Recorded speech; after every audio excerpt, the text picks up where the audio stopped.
Salve, salve pessoal! Tudo bem? Bom dia, boa tarde, boa noite para quem estiver vendo esse vídeo no futuro. Estamos começando hoje mais uma leitura de mais um livro. Estamos aí tentando alternar entre um livro mais filosófico, mais conceitual e um livro de biografia com alguma história de algum ícone aí interessante. Então, se você já chegou aqui pelo futuro, já chega dando aquele joinha, beleza? Comentando, putz, livro interessante. Ou na próxima, coloca esse aqui na fila, coloca esse tal livro aqui na fila, coisa e tal. Já chega também compartilhando e deixando o dedo no like e se inscrevendo no canal se você caiu aqui de gaiato. Beleza? Tamo junto. Isso aí são pequenas coisas que vocês fazem, mas que ajuda pra caramba. O algoritmo do YouTube entende que o pessoal tá gostando do conteúdo e acaba entregando esse conteúdo pra mais pessoas, beleza? Mas eu gosto muito do trabalho e quero ajudar de alguma outra forma. Temos aqui embaixo o Pix, o PicPay. Também você pode ser membro no canal. Inclusive eu estou fazendo bolando alguns esquemas legais para os membros do canal, de poder escolher os livros, de poder disponibilizar esse áudio da leitura de alguma forma, coisa do tipo. Tô pensando ainda para os membros.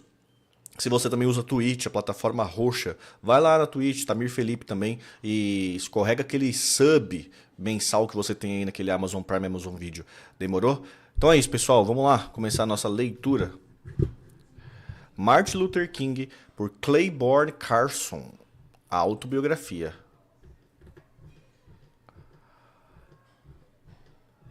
Prefácio do organizador. Foi à distância que vi Martin Luther King pela primeira vez. Ele estava na plataforma em frente ao Memorial Lincoln, o último orador da Marcha sobre Washington por Trabalho e Liberdade, em 1963. Eu estava em meio à grande multidão de ouvintes em torno do Lago Espelhado. Um estudante universitário de 19 anos participando pela primeira vez de uma manifestação por direitos civis. Ele se tornaria o Homem do Ano, ganhador do Prêmio Nobel e ícone nacional.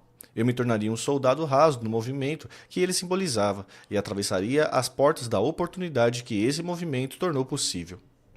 Mais de 2 décadas depois, após me tornar historiador na Universidade de Stanford, a senhorita Coretta Scott King inesperadamente me chamou para oferecer a oportunidade de organizar os documentos de seu falecido marido.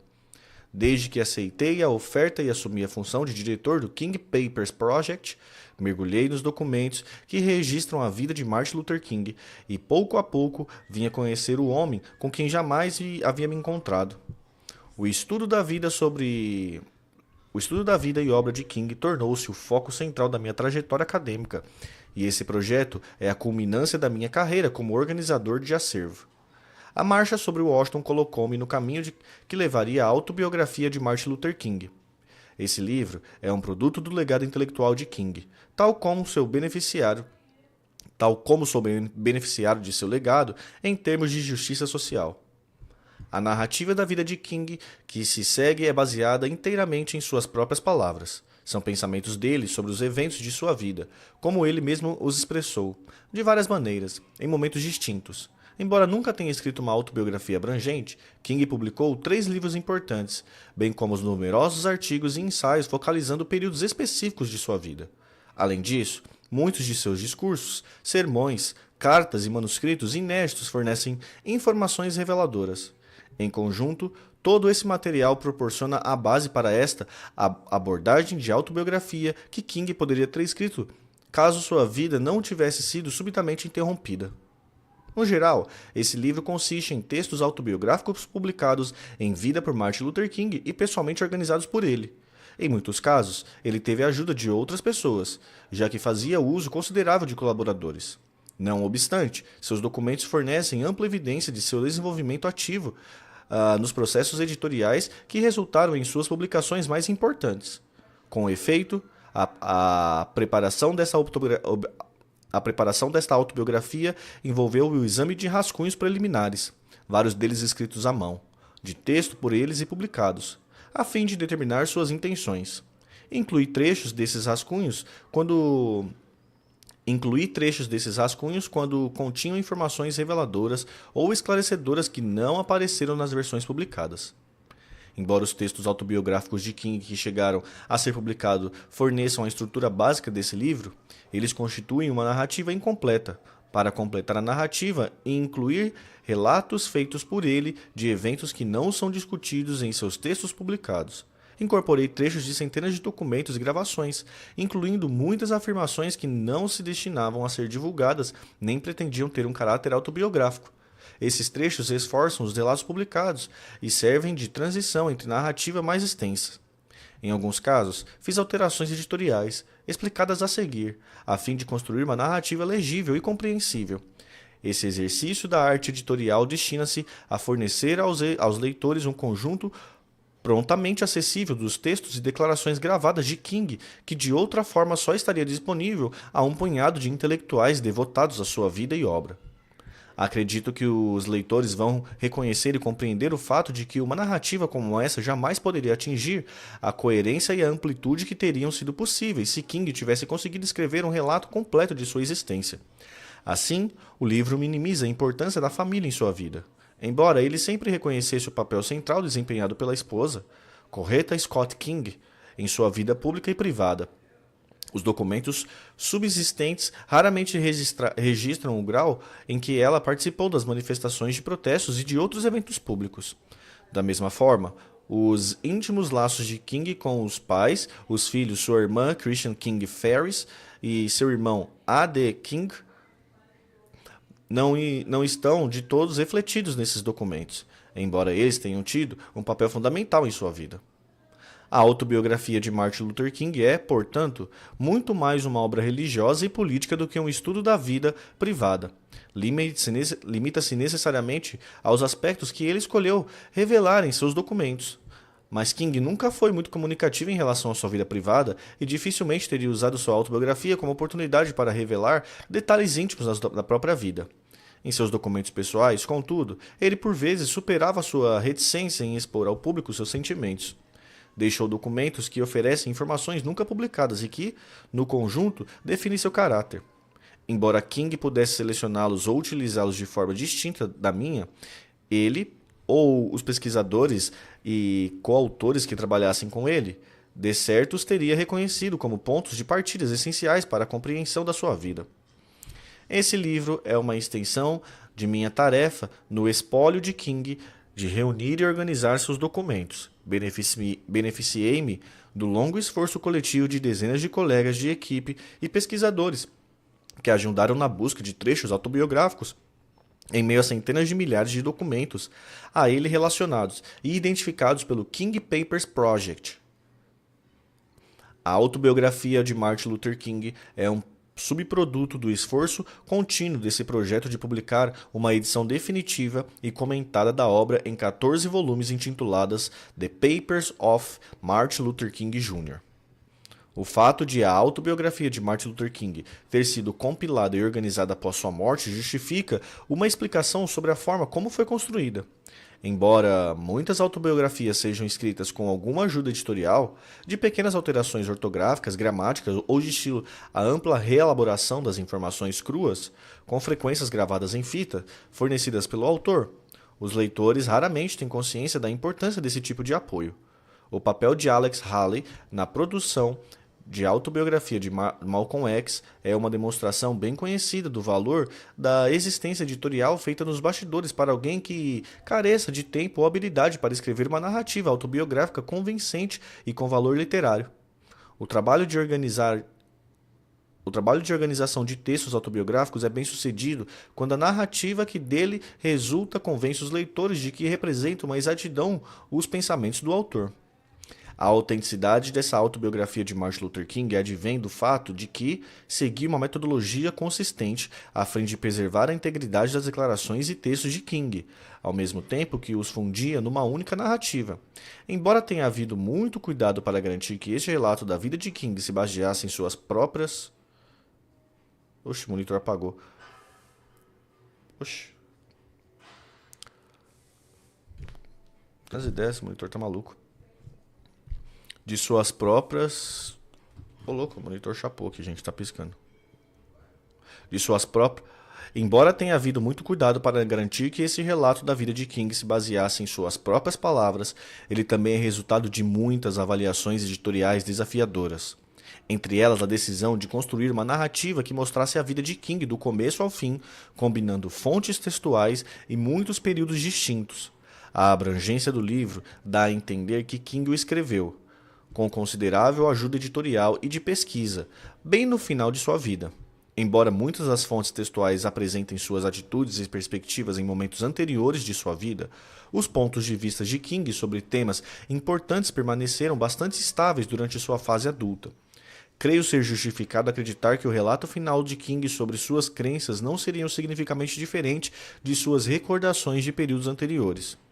O material utilizado para construir essa narrativa consiste nos tipos de elementos documentais que King ou seus assistentes teriam sem dúvida consultados ao preparar uma autobiografia. Essas fontes textuais, que são a matéria-prima deste trabalho, incluem seções e trechos extraídos dos seguintes tipos de materiais: livros e rascunhos de manuscritos autobiográficos importantes. Stride to Hard Freedom, de Monterey Story, de 1958.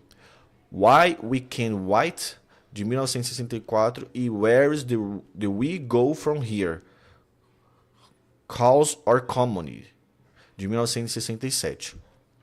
Artigos e ensaios publicados inéditos que descrevem períodos e eventos específicos, discursos, sermões e outras declarações públicas contendo passagens autobiográficas, declarações autobiográficas contidas em entrevistas publicadas ou gravadas, cartas de King, comentários de King em documentos oficiais, transcrições de encontros e variados materiais audiovisual.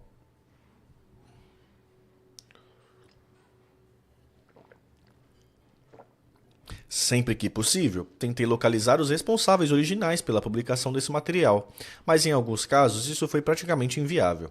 Para garantir que o texto reflita de maneira precisa os pensamentos autobiográficos de King, as intervenções editoriais limitam-se ao necessário para produzir um texto legível, lúcido e com coerência interna.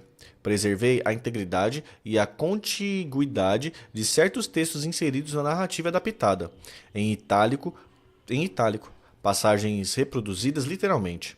Outras citações extraídas de documentos de autoria de King foram colocadas em boxes apropriadamente posicionados dentro da narrativa autobiográfica. As recordações de episódios da vida de King, como todos os textos autobiográficos, foram distorcidas pelas passagens dos tempos e pelos caprichos da memória. Assim, não tentei corrigir imprecisões históricas em seus relatos. Em vez disso, quando havia múltiplas fontes textuais para determinado evento, procurei determinar qual delas representava a lembrança mais nítida e confiável de King.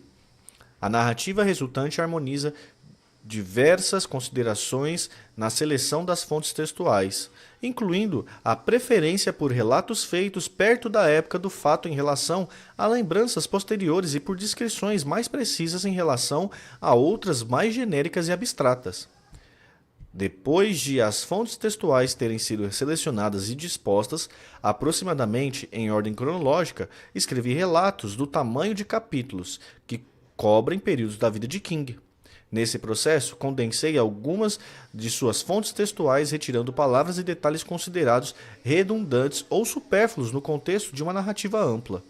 Outras intervenções editoriais incluem o seguinte: tempos verbais foram alterados, geralmente do presente para o pretérito perfeito ou mais que perfeito. Palavras ou pequenas expressões foram acrescentadas para indicar ou precisar tempo. Lugar ou nome, como em junho. Conjunções e outros conectivos foram incluídos quando necessários. Pronomes foram substituídos por nomes próprios e vice-versa. Quando as referências não estavam claras, Ralph, abre aspas, Ralph Abernathy, em vez de ele, ou quando o contexto o exigia. A ortografia foi corrigida, a pontuação e a construção de sentenças foram alteradas para esclarecer o significado e aumentar a legibilidade. Tá claro, né? Tá claro, né, pessoal? Salve, Di. Beleza?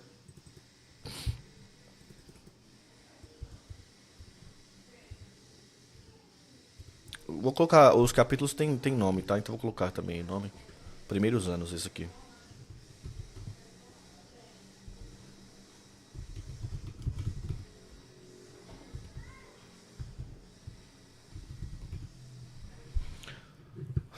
Deixa eu arrumar o TP aqui. Eita, pecha, olha o TP. FTP.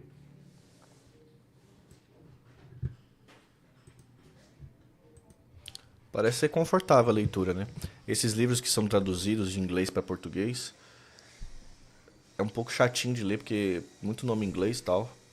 Eu não sei a pronúncia. Mas esse parece que vai rolar de boa, né? Vou pegar aquele cafezinho maroto, peraí. Cafezinho, essa hora é bom, né?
Minha esposa tá fazendo um bolinho. Bolinho é bom, né? Vamos lá então, pessoal. Primeiros anos, capítulo 1. Claro que eu era religioso. Cresci na igreja. Meu pai era pastor. Meu avô era pastor. Meu bisavô era pastor. Meu único irmão era pastor. É pastor. O irmão de papai é pastor. De modo que não tive muita escolha. 25 de novembro de 926. 926. Michael, depois Martin. Luther King, pai, casa-se com Albert Williams, filha de Ada Williams, pastor da Igreja Batista Ebenezer. 15 de janeiro de 929. Nasce Michael, depois Martin Luther King, na casa da família Williams King, na Avenida Auburn, 501, em Atlanta. 21 de março de 93. Adam Williams morre e é sucedido como pastor por King, pai. 18 de maio de 94. Morre Jane Sellers Williams, avó de King, e a família se muda para Boulevard 193 em Atlanta. 17 de abril de 944. King viaja para Dublin, Geórgia, a fim de participar de concurso de oratória sobre o tema O Negro e a Constituição. Nasci no final da década de 1920, no auge da Grande Depressão, que iria espalhar seu braço destrutivo por todos os cantos dessa nação, por mais de uma década. Eu era muito jovem para que possa recordar o início dessa depressão, mas me lembro, quando tinha uns 5 anos, de ter interrogado os meus pais sobre aquele monte de gente que vivia na pobreza. Posso perceber os efeitos dessa experiência de minha tenra infância em meus sentimentos anticapitalistas. Minha cidade natal é Atlanta, na Geórgia, capital do estado e conhecida como Portal de Entrada para o Sul. Atlanta é meu lar. Nasci na Avenida Auburn. Nossa igreja, a Ebenezer, fica na Avenida Auburn. Sou agora um dos pastores dessa igreja e meu escritório na Conferência da Liderança Cristã do Sul fica na Avenida Auburn. Por algum tempo frequentei escolas públicas de Atlanta. Depois fui para o que então se conhecia como Laboratório de Ensino Secundário na Universidade de Atlanta, onde permaneci por 2 anos. Depois que esse educandário fechou, fui para a escola secundária Booker T. Washington. Acho que é Booker, né? Booker T. Washington. Bom dia, Flávia. Se tivesse que listar os livros top 5, qual seria? Que eu já li aqui na live? Que eu já li na live, Di? O que eu já li na minha vida? Ou só da live? A comunidade em que nasci era muito padronizada em termos de status social. Nela não havia ninguém que tivesse conseguido ficar muito rico. A maioria dos negros que tinham conseguido esse feito em minha cidade natal morava numa área conhecida como Hunter Hills. A comunidade caracterizava-se por uma genuína simplicidade. Ninguém era pobre ao extremo. Provavelmente é justo classificar as pessoas dessa comunidade como de renda média. Era uma comunidade exemplar, embora nenhum de nós jamais tenha sido considerado membro da classe AA. A criminalidade era mínima e a maioria dos nossos vizinhos era profundamente religiosa. Sempre fui uma criança de saúde extraordinária. Dizem que quando eu nasci os médicos me declararam 100% perfeito, do ponto de vista físico. Praticamente não sei o que é ficar doente. Creio que o mesmo se aplica à minha vida mental. Sempre fui um tanto precoce, física e mentalmente. Parece, assim, que, do ponto de vista hereditário, a natureza foi muito generosa comigo. Minha situação familiar era muito harmoniosa. Tenho uma mãe e um pai, e pai maravilhosos. Praticamente não me lembro de eles terem alguma vez discutido. Meu pai é do tipo de pessoa que simplesmente não discute, ou tido uma grande desavença.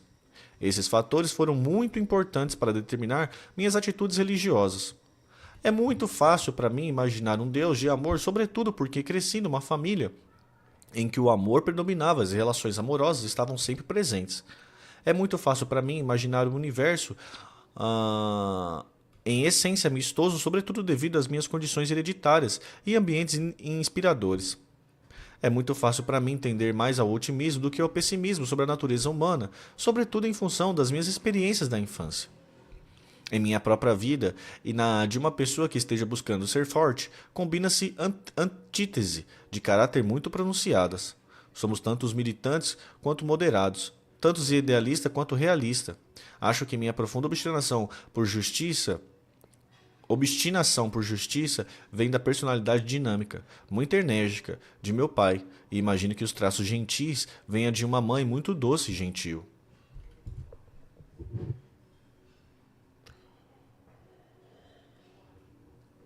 Da vida. Cara, eu gosto muito do livro da Elis. Tem aí na live, foi o primeiro que eu li. A leitura tá um pouco truncada ainda porque foi o primeiro. Mas se você colocar na velocidade 1,25, acho que vocês vão gostar. É um livro muito bom, muito detalhado. Bem legal mesmo pra quem gosta de música, né? Música e histórias, duas coisas que eu gosto muito, então. O da Elis é bem legal porque conta bastante história do Brasil, bastante história da música popular brasileira. E E fala sobre música assim também, né? Então é uma coisa bem legal. É,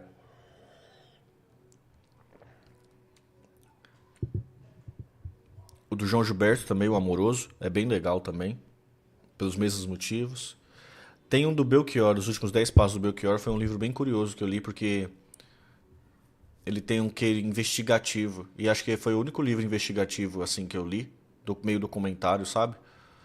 E é legal porque os dois repórteres que estão contando aquela história do Belchior, porque o Belchior ele tem aquele negócio dele ficou meio que foragido, né? Meio que foragido não, foragido mesmo assim, né? Ele dá aquela sumida nos últimos anos de vida dele, ali no Uruguai, no Rio Grande do Sul e tal. E os repórteres que escreveram os livros, eles começaram a investigar os passos do Belchior enquanto ele estava vivo ainda, né? Até o dia que ele morre. Então é um livro meio que biográfico e meio que investigativo ao mesmo tempo, assim, sabe? Bem legal mesmo esse livro, cara. Uma dinâmica totalmente diferente. É, os da live o da Rita Lee é bem legal também, a forma que ela escreve, né? A Rita Lee tem aquele jeito dela meio, meio caótico assim, né? E ela escreve daquele jeito, bem legal da Rita Lee também, uma autobiografia, muito bom também, cara. Esse do G7 também que a gente terminou de ler, mexeu bastante comigo, viu? Fez algumas peças se encaixar assim no meu pensamento, bem legal. Ah, acho que é isso, cada um tem um lugar especial, assim. Na minha infância, os Harry Potters eu li todos também, eram bem legais. Eu li os do Crepúsculo, eu li também quando não era modinha, porque eu trabalhava na banca. Nem tinha filme ainda, ele já era um best-seller, né? Eu gostava da capa, acabei lendo, nem sabia que era Crepúsculo, depois que veio que eu entendi o que era. Depois saiu os filmes. Também gostei na época, mas não é um livro assim que eu indicaria, né?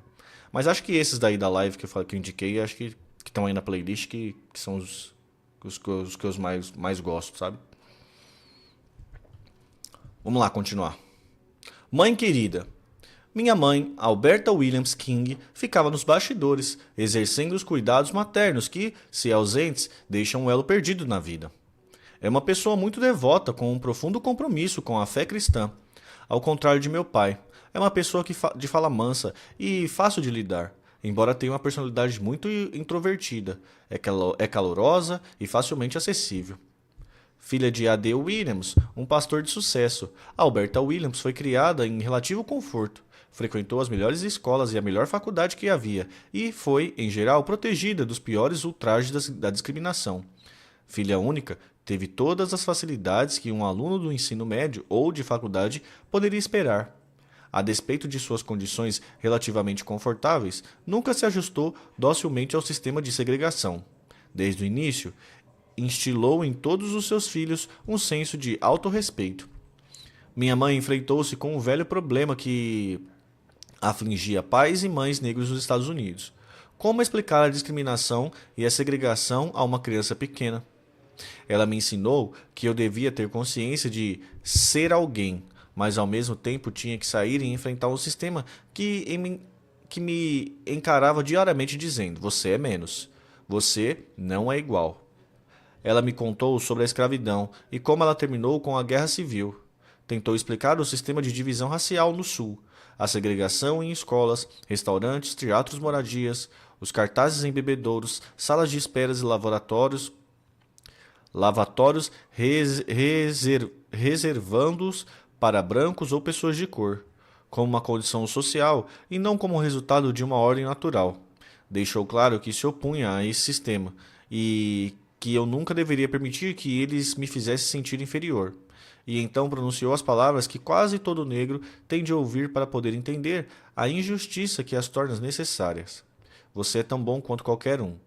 Nessa época, mamãe não fazia ideia de que, muitos anos depois, o garotinho em seus braços se envolveria numa luta contra o sistema do qual ela estava falando.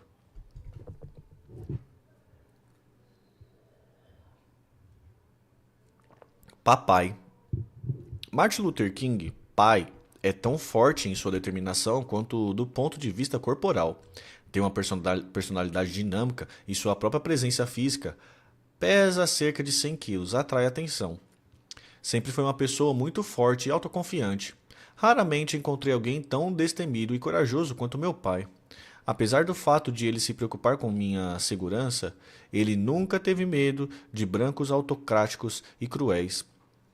Se lhe dissessem alguma coisa que considerasse insultosa, ele deixaria claro, em termos inequívocos, que não tinha gostado. Filho de um meeiro, ele conheceu a brutalidade em primeira mão e desde cedo foi obrigado a revidar.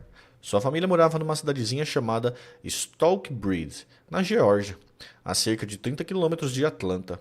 Um dia, trabalhando na plantação, ele percebeu que o proprietário estava enganando seu pai, roubando-lhe o dinheiro ganho com tanta dificuldade. Contou isso ao pai na presença do dono da fazenda. Então esse gritou, cheio de raiva e fúria: Jim, se você não colocar esse crioulinho no lugar dele, vou lhe dar uma bofetada. Vovô, totalmente dependente do fazendeiro em termos de segurança econômica, ordenou a meu pai que se calasse. Papai, recordando essa experiência, diz que naquele momento tomou as decisões de deixar a fazenda. Muitas vezes afirma, com bom humor, nunca mais vou tocar uma mula. Depois de alguns meses, ele deixou Stonebridge e foi para Atlanta determinado a obter uma boa educação. Embora tivesse então 18 anos, um ano a mais que as pessoas que estavam terminando o ensino médio, começou a frequentar uma escola secundária e não parou até concluir o terceiro grau no Morehouse College em Atlanta. O que mais admiro em meu pai é seu caráter genuinamente cristão. Ele é um homem verdadeiramente íntegro, comprometido com princípios éticos e morais.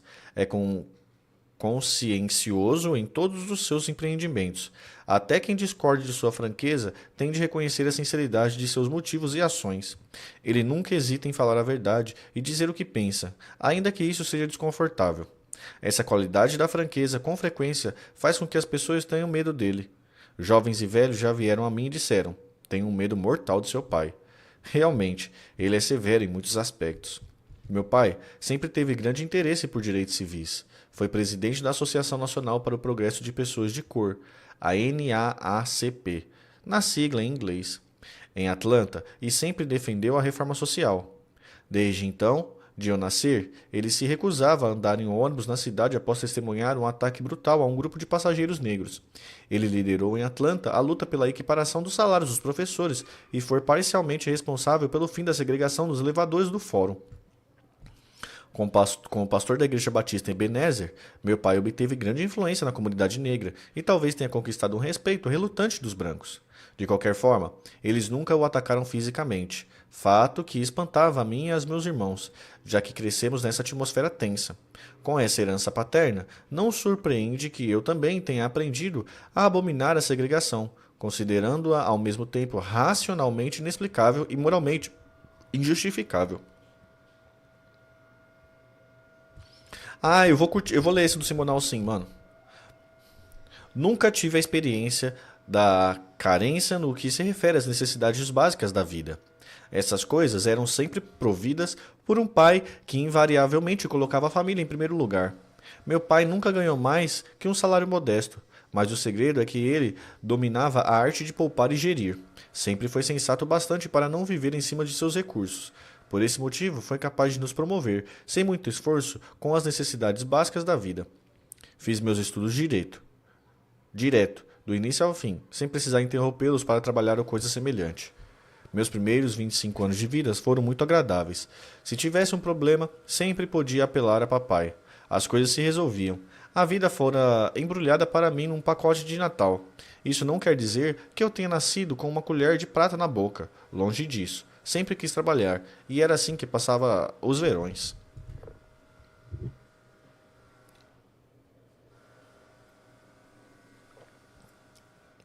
As dúvidas brotam incessantemente.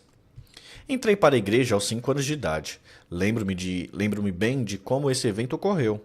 Nossa igreja estava em meio à campanha de primavera, e um pregador convidado havia chegado da Virgínia. Na manhã de domingo, ele veio à nossa escola dominical para nos falar sobre a salvação. E depois nos discorrer brevemente sobre o tema, fez um convite àquele de nós que quisesse entrar para a igreja. Minha irmã foi a primeira a aceitá-lo naquela manhã. E então eu decidi que não ia deixá-la ficar à minha frente, de modo que fui o próximo. Eu nunca tinha pensado sobre o assunto, e mesmo no momento do meu batismo não tinha consciência do que estava acontecendo. Isso deixa bem claro que entrei para a igreja não como resultado de alguma convicção intensa, mas pelo desejo infantil de me manter equiparado à minha irmã. A igreja sempre foi para mim um segundo lar, tanto quanto consigo recordar. Eu ia à igreja todo domingo. Meus melhores amigos frequentavam a escola dominical, e foi ela que me ajudou a desenvolver a capacidade de me relacionar com as pessoas. Creio que isso era inevitável, uma vez que meu pai era o pastor. Mas nunca lamentei frequentar a igreja até atravessar uma fase de ceticismo em meu segundo ano de faculdade. As lições que aprendi na escola dominical eram de uma linha bem fundamentalista. Nenhum dos meus professores jamais duvidou da infiabilidade das escrituras. A maioria deles era iletrada e nunca tinha ouvido falar de criticismo bíblico. Naturalmente, eu aceitava os ensinamentos como me eram transmitidos. Nunca senti necessidade de duvidar deles, pelo menos naquela época. Creio que aceitei acriticamente os estudos bíblicos até mais ou menos uns 12 anos de idade. Mas essa atitude acrítica não duraria muito, pois era contrária à própria natureza do meu ser. Eu sempre fora do tipo questionador e precoce. Aos 13 anos, deixei minha turma da escola dominical chocada ao negar a ressurreição corporal de Jesus. As dúvidas começaram a brotar incessantemente.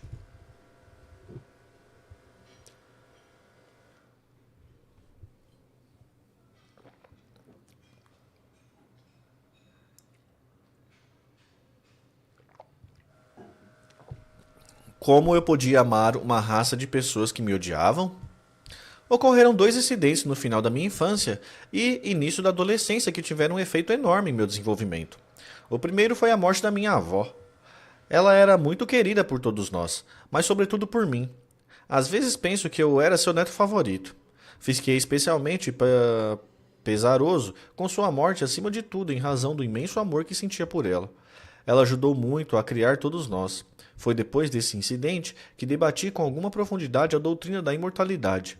Meus pais tentaram explicá-la e me garantiram que, de alguma forma, minha avó ainda vivia. Acho que é por isso que hoje em dia tenho tanta fé na imortalidade pessoal. O segundo incidente aconteceu quando eu tinha uns 6 anos de idade. Desde os 3 eu costumava brincar com um coleguinha branco, mais ou menos da mesma idade. Sempre nos sentimos livres para fazermos juntos nossas brincadeiras infantis. Ele não vivia em nossa comunidade, mas costumava estar ali todos os dias. Seu pai era proprietário de uma loja que ficava em frente à nossa casa.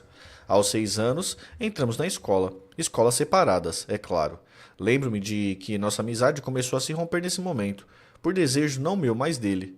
O clímax aconteceu quando um dia ele me disse que seu pai tinha exigido que ele não brincasse mais comigo. Nunca vou esquecer do choque que isso representou para mim. Imediatamente perguntei aos meus pais sobre os motivos por trás de uma afirmação como essa.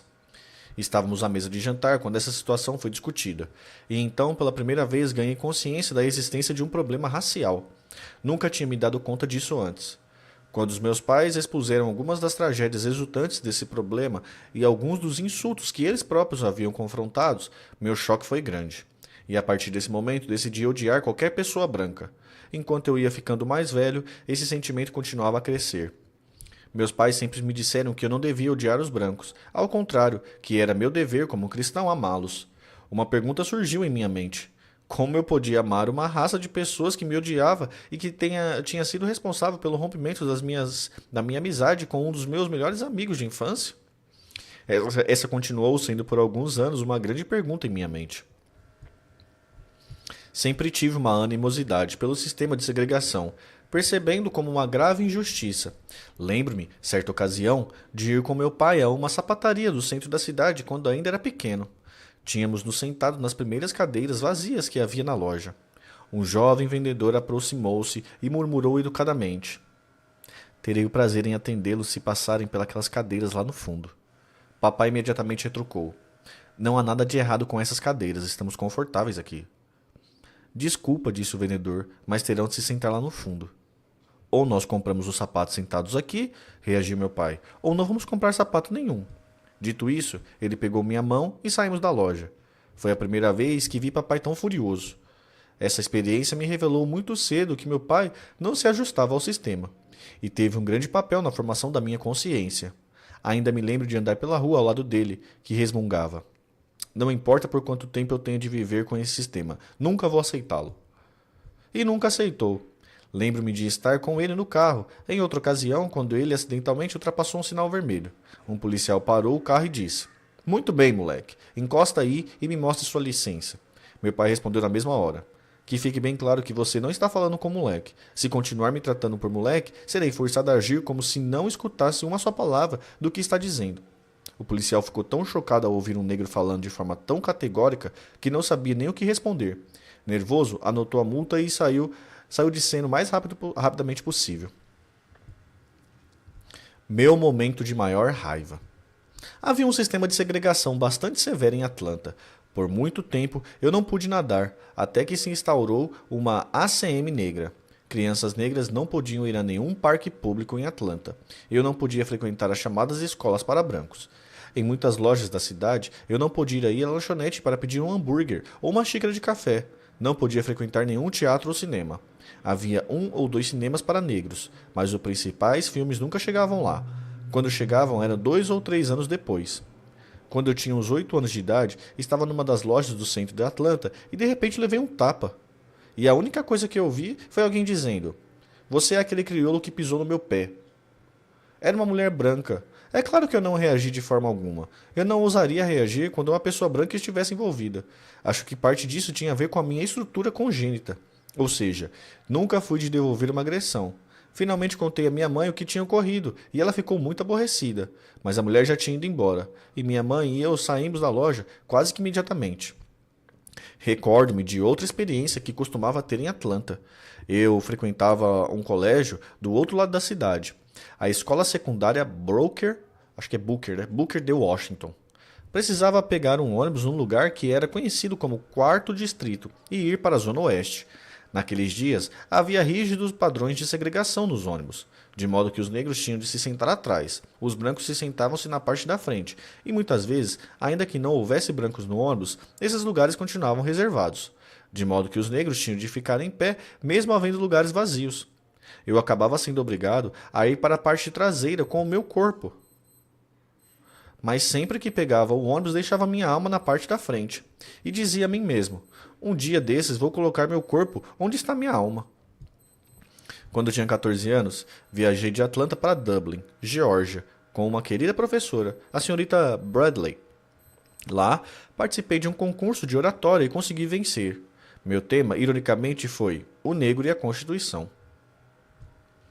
Não podemos ter uma democracia refinada com um grande grupo vivendo na ignorância. Não podemos ter uma nação saudável com um décimo da população desnutrido, enfermo, abrigando os germes da doença que não reconhecem a linha da cor, que não obedecem ao sistema do Jim Crow.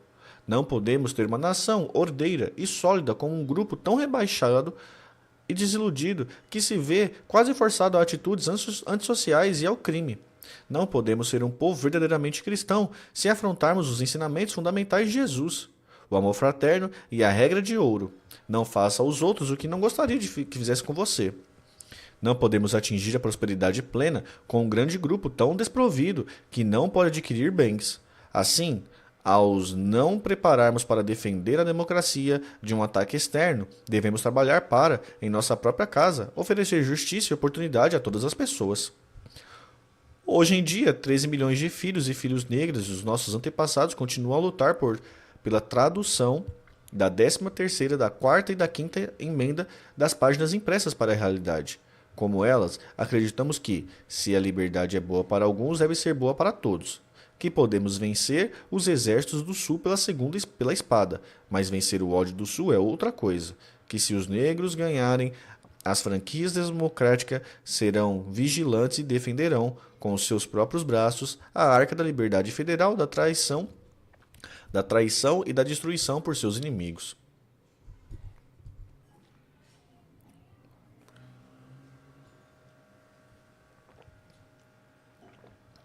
Naquela noite, a senhorita Bradley e eu estávamos no ônibus voltando para Atlanta. No caminho, alguns passageiros brancos entraram no ônibus e o motorista branco ordenou que nos levantássemos para lhe dar o lugar. Não os fizemos com suficiente rapidez, na visão dele, de modo que ele começou a nos xingar. Eu pretendia permanecer sentado, no mesmo lugar, mas a senhorita Bradley recomendou que eu me levantasse, dizendo que precisávamos obedecer à lei. Aquela noite nunca vai sair da minha memória. Foi a que me deixou com mais raiva em toda a minha vida. Eu tinha crescido detestando não apenas a segregação, mas também os atos de opressão e barbárie que nela se originavam. Tinha visto a brutalidade policial com meus próprios olhos, o negro e negros sendo alvos das mais trágicas injustiças nos tribunais. Posso me lembrar da organização conhecida como Ku Klux Klan. Ela defende a supremacia branca, e naquele tempo chegava a usar métodos violentos para preservar a segregação e manter o negro, por assim dizer, no seu lugar. Lembro-me de ver a clã realmente espancando um negro. Passei por lugares em que negros tinham sido barbaramente linchados. Tudo isso teve um efeito sobre a minha personalidade e informação. Também tinha aprendido que a irmã gêmea inseparável da injustiça social era a injustiça econômica. Embora eu viesse de um lar com segurança econômica e relativo conforto, a insegurança econômica de muitos de meus camaradas e a trágica pobreza ao meu redor nunca saíram de minha mente. No final da adolescência, trabalhei 2 verões, contra a vontade de meu pai. Ele nunca quis que meu irmão e eu trabalhássemos juntos com brancos por causa das condições opressivas, numa fábrica que contratavam tanto os negros quanto os brancos. Ali vi a injustiça em primeira mão, e percebi que os pobres brancos eram tão explorados quanto os negros. Por meio dessas experiências iniciais, cresci profundamente consciente das variedades de injustiças em nossa sociedade.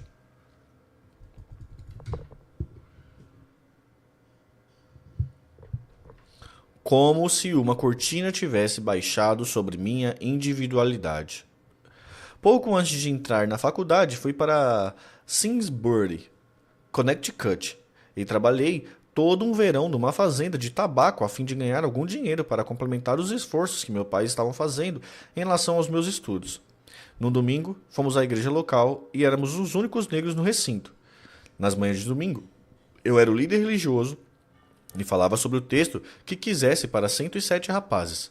Nunca pensei que uma pessoa de minha raça pudesse comer em qualquer lugar, mas nós comíamos nos melhores restaurantes de Hertford. Depois desse verão em Connecticut, Foi com um sentimento amargo que voltei à segregação. Era difícil compreender por que eu podia viajar onde quisesse no trem de Nova York a Washington e então fosse obrigado a passar para um vagão segregado na capital do país a fim de continuar a viagem até Atlanta. Na primeira vez que sentei atrás de uma cortina num vagão-restaurante, foi como uma cortina tivesse baixado sobre minha individualidade. Nunca consegui me adaptar às salas de espera separadas, restaurantes e lanchonetes separados, sanitários separados, em parte porque separado sempre significa desigual, e em parte porque a própria ideia de separação mexia de alguma forma com o meu senso de dignidade e respeito próprio. Agora é uma carta, tá, gente? Ele até muda aqui, ó. Muda de diagramação aqui, ó. Vou mostrar pra vocês. Olha lá, tá vendo? Aí é uma carta, tá? Agora é uma carta.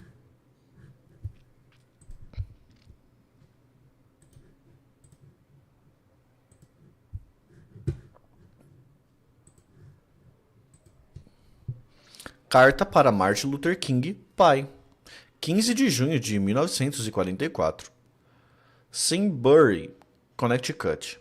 Prezado pai, sinto muito ter demorado tanto a escrever, mas tenho trabalhado a maior parte do tempo. Temos realmente passado bons momentos aqui e o trabalho é muito fácil.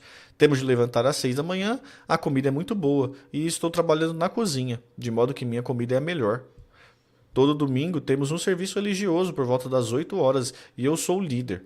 Temos um coro de meninos e vamos fazer uma apresentação em breve.